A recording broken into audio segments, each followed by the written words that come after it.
Perkenalkan, nama saya Ahmad Zidran Maulana dari kelas 8A nomor absen 01. Kali ini saya akan menjelaskan tentang PPT saya tentang PPKN bab 3 yang bersubbab pertama yaitu hakikat dan teori kedaulatan. Yang pertama, pengertian kedaulatan. Kata kedaulatan berasal dari bahasa Arab yaitu daulah yang artinya kekuasaan tertinggi. Pengertian kedaulatan itu sendiri adalah kekuasaan yang tertinggi untuk membuat undang-undang dan melaksanakannya dengan semua cara yang tersedia.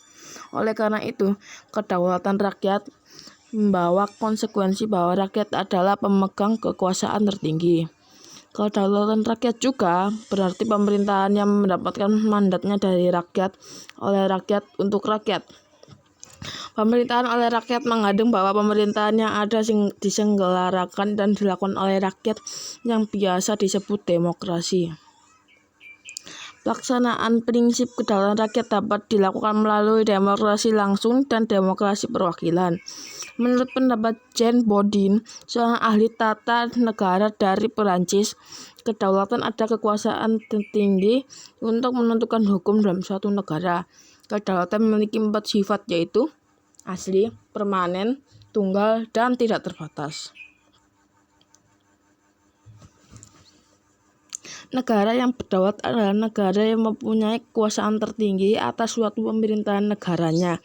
Perjuangan bangsa Indonesia untuk memperoleh suatu kedaulatan sudah tercapai saat proklamasi kemerdekaan pada tanggal 17 Agustus 1945.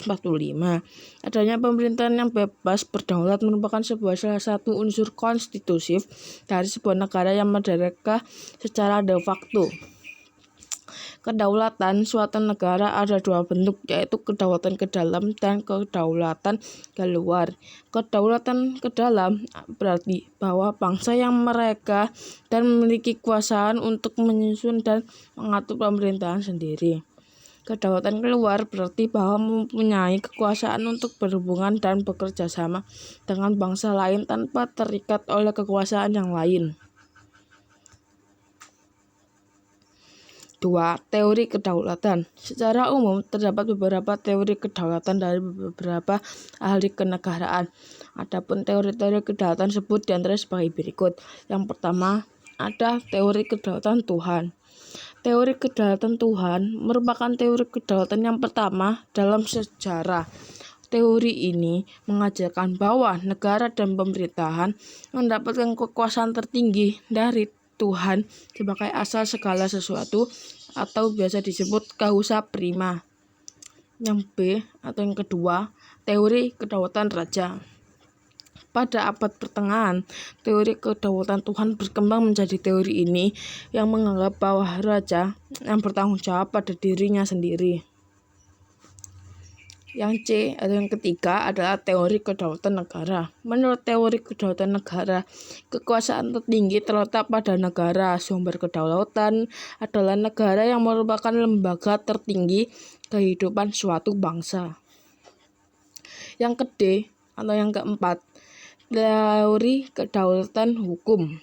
Berdasarkan pemikiran teori kedaulatan hukum, kekuasaan pemerintahan berasal dari hukum yang berlaku, baik hukum yang tertulis maupun yang tidak tertulis. Hukumlah yang membimbing kekuasaan pemerintahan. Kekuasaan hukum merupakan kekuasaan yang tertinggi pada suatu pemerintahannya. E yang terakhir adalah teori kedaulatan rakyat. Teori kedaulatan rakyat beranggapan bahwa rakyat merupakan kesatuan yang dibentuk oleh suatu perjanjian masyarakat. Kemudian sebagai pemegang kekuasaan tertinggi, rakyat memberikan sebagian kekuasaannya kepada penguasa yang dipilih oleh rakyat itu sendiri. Ada beberapa pandangan dari pelopor teori kedaulatan rakyat. Yang pertama ada D.J. Ross dan 2 Johannes Althusius. Yang ketiga adalah John Locke. Sekian, terima kasih. Jika ada salah kata atau sebagainya, mohon maaf yang sebesar-besarnya. Assalamualaikum warahmatullahi wabarakatuh.